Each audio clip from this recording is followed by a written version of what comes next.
You ask Tiger to solve. This deals with linear equations with one unknown. The final result is y equals 2. Let's solve it step by step. Simplify the expression. Expand the parentheses. Simplify the arithmetic.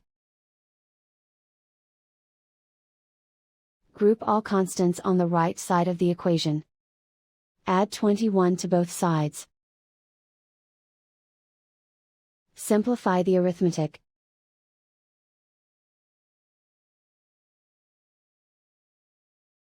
Isolate the y. Divide both sides by 3. Simplify the fraction. Find the greatest common factor of the numerator and denominator.